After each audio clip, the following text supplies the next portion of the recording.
Good morning and welcome to the Core Connection. I'm Mira Rubin here with you on Enlightened World Network. And today's topic is transformational ecology. I coined that term myself. So what we're talking about is the ecology of change for ourselves, and that sometimes, well, all the time, change is disruptive by its very definition. And we get to look at creating change in a way that it is ecological. In other words, that we can weather that change in a positive way and be able to benefit from it in the deepest sense. So I think it'll be an interesting conversation, but before we get started, let's take a minute or two to get present. Let's take a deep breath in through your nose and hold it. And imagine clean, crisp oxygen flooding your lungs, flowing into your bloodstream, nourishing all your cells, all your organs, bringing vital life energy to your body and being. And as you exhale, exhale any negativity, stress, tension, fatigue. And now let's take another deep breath in through your nose and hold it. This time, imagine brilliant bright light lighting you up from the inside out, illuminating, electrifying, and energizing all your cells, all your electrons, all your molecules, and lighting you up from the inside out. And as you exhale, exhale any remaining tension, stress, negativity, fatigue. And now let's just gently press our palms together and very, very softly rub your fingers against your palms. Feel the deliciousness of that sensation and allow yourselves to become present right here, right now, in these remarkable bodies that allow us to experience the magnificence of life. So welcome, welcome, welcome. It's Friday again. It just keeps happening, right? I guess we should be grateful for that. Anyway, it's wonderful to be here with you. I'm so grateful to have you join us for these conversations. And today we're talking about transformational ecology. And I know that we often are desirous of change to happen yesterday, right? Like we want more change faster, and we just want to be on the other side of whatever the transformation is so often. And the thing is that when all change by definition is disruptive, right? Because it's disrupting the status quo. And the degree to which we experience this change, the extremity of it is something that can be so disruptive that it actually puts us back or throws us backward or into some kind of crisis of identity or of meaning. It's very common that kind of dynamic can happen. I remember years ago when I was taking training in neurolinguistic programming, there was some radical change that I went through. It was all about redefining beliefs and identities and whatever. The thing is that the shift was so radical that my experience of it was that I had no place to put my feet. I became unmoored and really, really kind of spinning in space without having an anchor or, a way to root myself. And it took a long time to recover from that. It was deeply traumatic. And I think that this is not uncommon.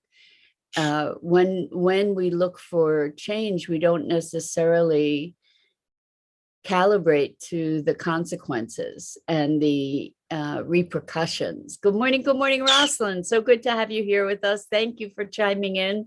I really appreciate that. So today we're talking about the ecology of transformation. And so this came up for me a couple days ago with a client where this person had found themselves to be emotionally flat for years, for a really, really long time in life. And we were talking about, well, what would a result be? And the idea was that the result would be being able to feel all these feelings. And the thing is that before the shutdown, the feelings were so intense that they were overwhelming, and that's what led to the shutdown. So you can imagine how overwhelming it would be after years of being shut down to have a flood of emotions. It could be just paralyzing, right? It could be devastating to have all those emotions flood in. So all at once, after having years of no affect. Good morning, Robin. Welcome. So good to have you here with us. So what we had a conversation about was the ecology of it. Good morning, Bernadette. So good to have you here with us. And Robin, Maggie says good morning to you as well. So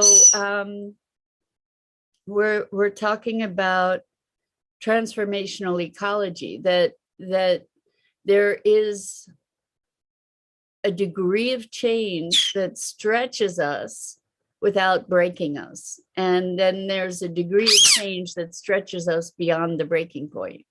And of course, that's a whole spectrum, but what we want to be allowing for is a degree of change that allows us to stretch and grow without going to that breaking point. And for in this example with this person who really did not have much connection to emotion, the whole reason for that was because it was originally so overwhelming.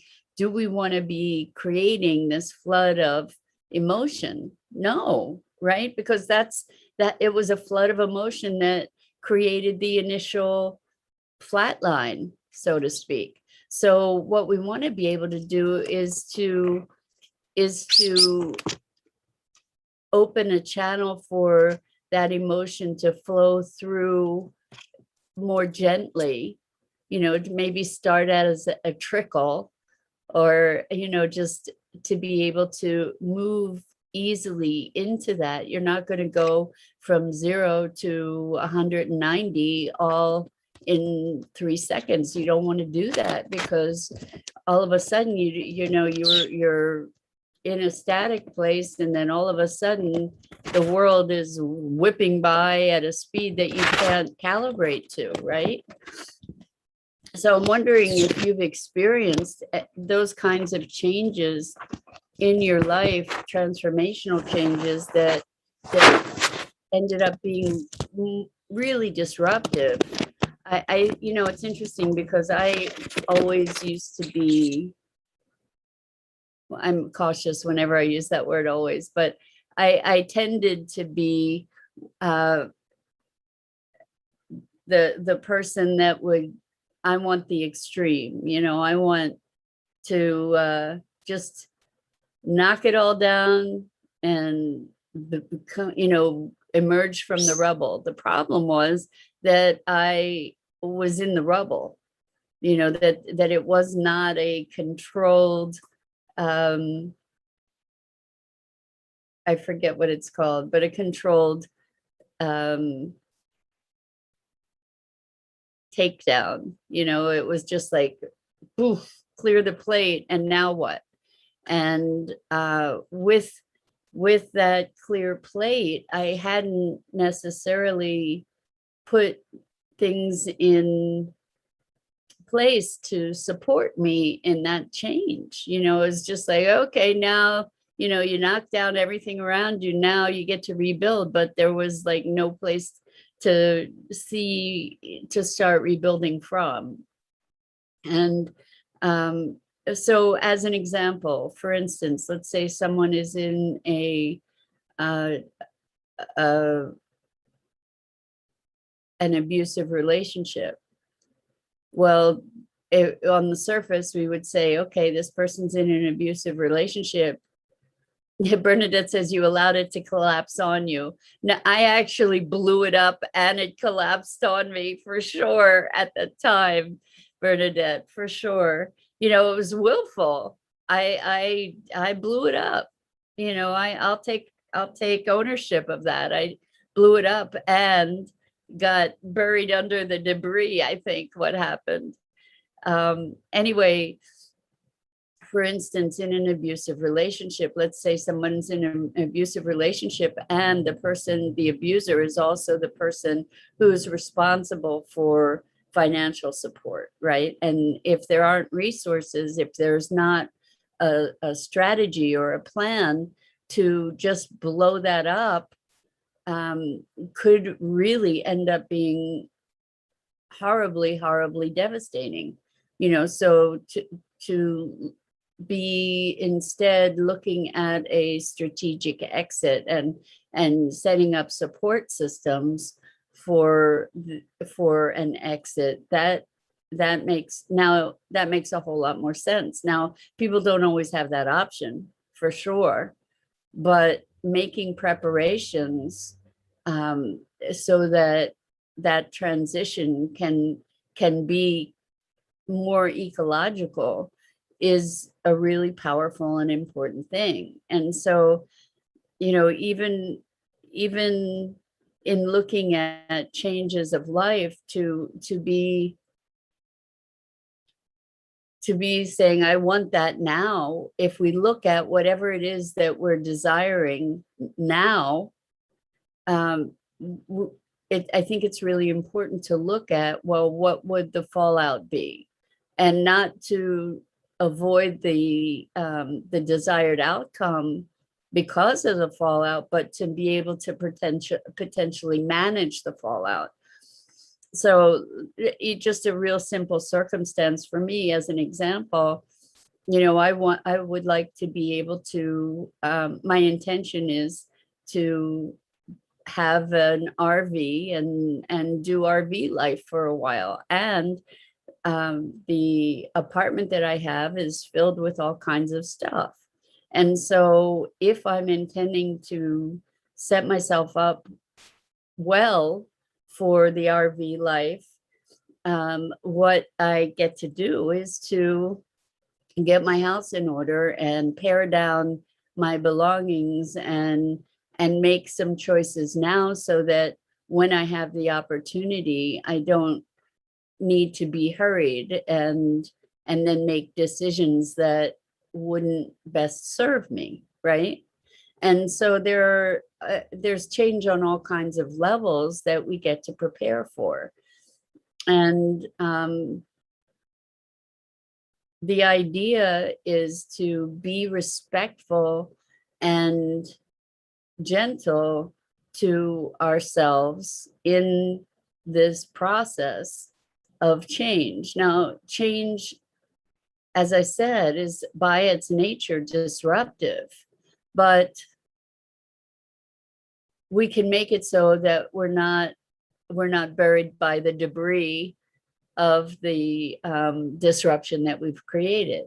You know, it's kind of like going to the gym, right? You go to the gym and you work out enough so that maybe you're a little sore, but you don't work out so much that you're crippled, right? Because then it can take more time to recover from the injury than the benefit that you created by working out, right? There's a balance. There's always a balance. And yes, we want to kind of push it to an edge, but we don't want to go over that edge to the point where what we were intending to be constructive becomes destructive. So Bernadette says, that's why I think it's instrumental for abused people to break the cycle and speak. Resources are out there, and not knowing where to seek the information can keep one in fear. Absolutely. So particularly in this situation with abusive relationships, there are thankfully so many resources. It does take research, but there's a network of people that are positioned to be able to assist in that transformation. And Rosalind says the ecology of transformation. So change versus transition. We are talking about how well we handle change, question mark. Yeah, and degrees of change. So if you've probably heard the story about the frog in boiling water. If the water is getting gradually hotter and hotter and hotter, theoretically, the frog doesn't know that it's getting to a boiling point because it's happening gradually. That's probably not the greatest example because we don't want to be the frog in the boiling water. But when there's a degree of change and transition, like I think that they're the same thing, change and transition, but we can have a change that's so radical that it's horribly, horribly disruptive and devastating. So an example of that kind of change is often the death of a loved one, which typically happens suddenly, but even when it happens as a result of prolonged illness, we have ways that we can, if it's a change that happens in the context of prolonged illness, there are ways that we can maybe make some preparations, that we can have completions, that we can resolve old grievances, and that can help. And still that transformation or that transition can be profoundly devastating and disruptive. Robin says the internet has made the choice to interrupt. Is this capable of a replay? Yes. Yes, Robin, you should be able to go and find this anywhere on Enlightened World Network's Facebook page. I have a YouTube channel that has all these things eventually posted, and so does Enlightened World Network have a YouTube channel. So you should be able to see this later. So I'm glad you had the opportunity to join us. So change and transformation. We know that we often grow through crisis, and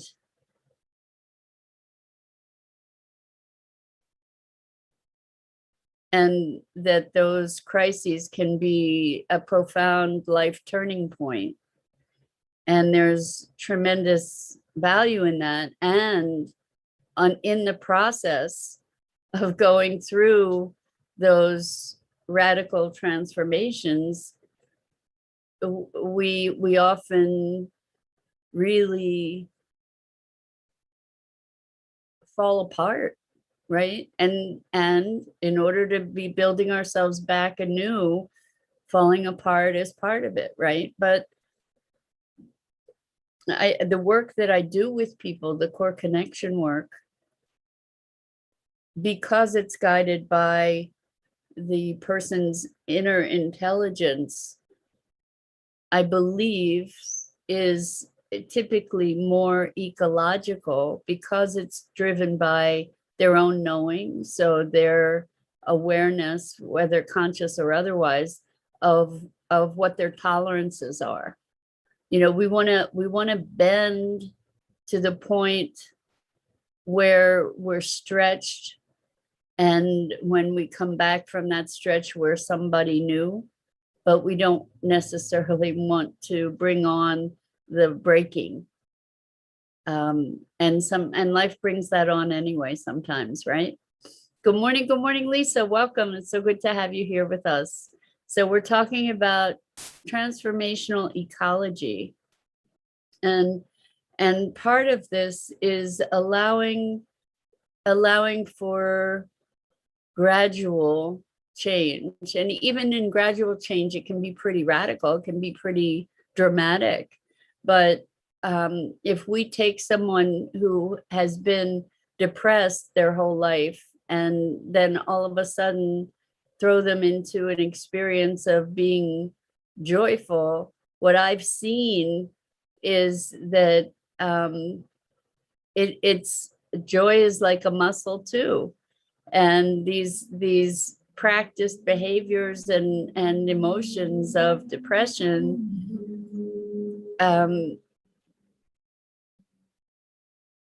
if well, there's a lot attendant to it, a lot of thinking patterns that are attendant to it, and relating to life. And what can happen for people is that they feel like all of a sudden they're a stranger in their own lives. And that's kind of a wild thing for people to experience. It's like tremendously disorienting, even with positive change.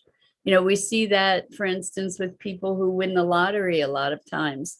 It's like, here's this radical change. I've gone from scraping pennies together to having millions of dollars. And all of a sudden, it can, unless you have a plan, unless you have a contingency for how to deal with that radical transformation of circumstance, it can be devastating. And we've all heard stories of people who win the lottery and end up going bankrupt, right? Because this was a radical extreme that they aren't prepared to navigate.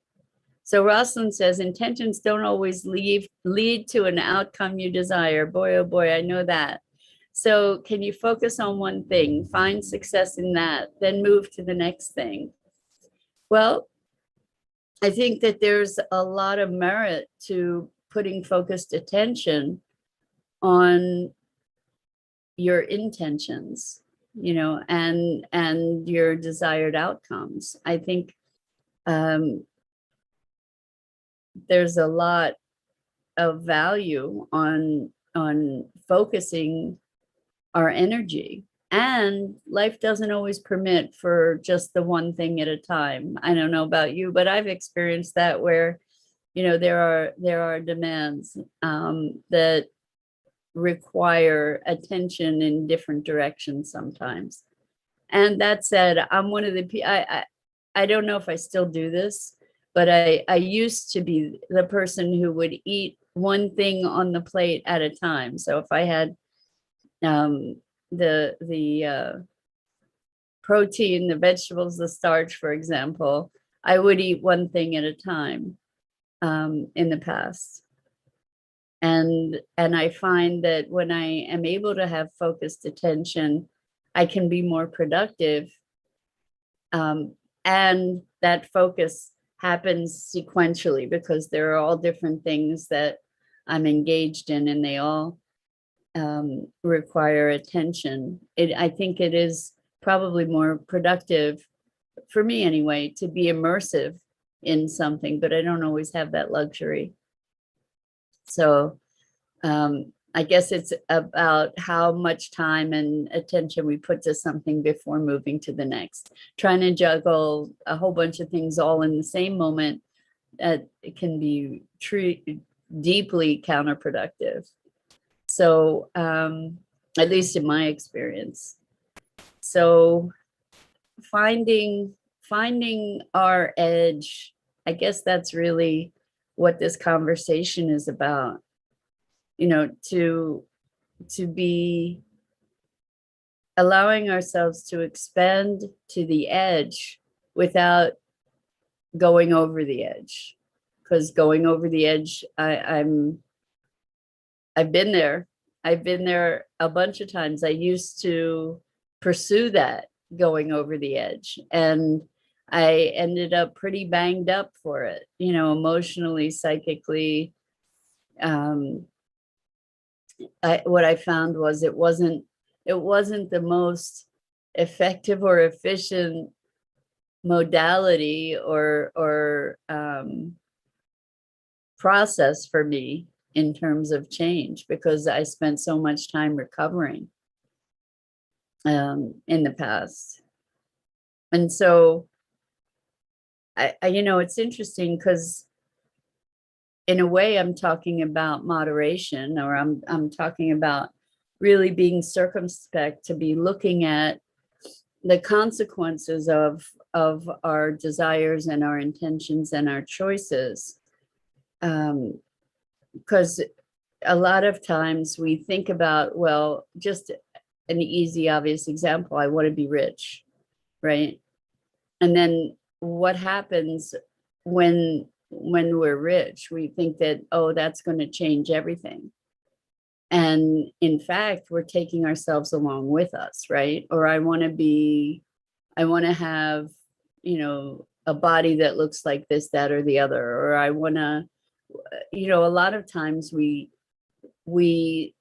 set goals for ourselves without recognizing what the ramifications of those goals might be.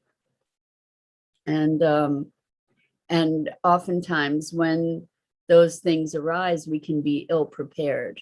So for instance, I'm sure you've heard of the imposter syndrome, right? People who are working to accomplish something and they achieve some level of success, and yet their inner self isn't identified, or isn't or is identified with the lack of success, you know. And so what happens for people sometimes is that they then self-sabotage, because these new circumstances or this change challenges some things that are deeply fundamental to them, and they can't hold that expansiveness. They don't have the emotional capacity to hold the expansiveness of that change. So it's a delicate balance when we look at ecology. And I think for those of us who are healers or teachers or light workers, or what, you know, people who are initiating change in ourselves and with others, that we get to look at this issue of ecology. It's really important. We don't want to initiate a change that leaves someone incapacitated, right? And oftentimes, you know, one of the sayings is, be careful what you ask for, right? Because you may get it, and it's a wonderful thing to get what you ask for. And I think what we get to do is to be circumspect about what we ask for. In other words, to be aware of what it really is we're desiring. So Rosalind says, I took a workshop at work and there was a personal development plan schematic. The base was purpose. That's awesome. Stacked on top with values, then goals, habits, and reflection on the top of the pyramid. Wow. Well, so that sounds like an amazing thing. And I'm going to venture to say that reflection should be at every level of the pyramid. I think that's an awesome thing that they did at your job. Like, with you, Lisa. Lisa says, I wish my job did that. It's really super powerful. And I think that reflection is the foundation to be able to identify purpose. And then then we use reflection to identify our values and recognize our values. And actually, you know, I do work with my clients with purpose and values. And even before purpose, we start looking at values, because values feed into purpose in a very big way. So, and I also just, I don't do goals. I don't do goals. I do intentions. And part of it is to orient us to be moving from inspiration, to be moving from a deep connection with our soul song, you know, to be moving from deep connection with the stirrings of our souls. And so the doing becomes an outgrowth of the way that we're being. And Lisa says, that's why mirroring our shadow work helps. I'm actually thinking about doing it. So with shadow work, the power of shadow work is that we come to a greater self-acceptance, you know, that we recognize that, first of all, we are all of it. We're not any one particular part of it. So whatever that darkness is within us, whatever the shame, the guilt, the anger, the vengeance, all those things that are within us, they don't define us. They are part of us. They are part of a greater expression of who we are. And when we recognize that that's not who we are, we have an ability to encompass it, to include it in our being. And that then leads us to a greater wholeness. So that's powerful, Lisa. Good for you. I mean, when we have the ability to move beyond the shame and guilt, I had such profound shame and guilt for so many years until I did shadow work. It wasn't formalized but I enabled myself to look at those things that I had so much guilt and shame about. And when I was able to look at those things without judgment,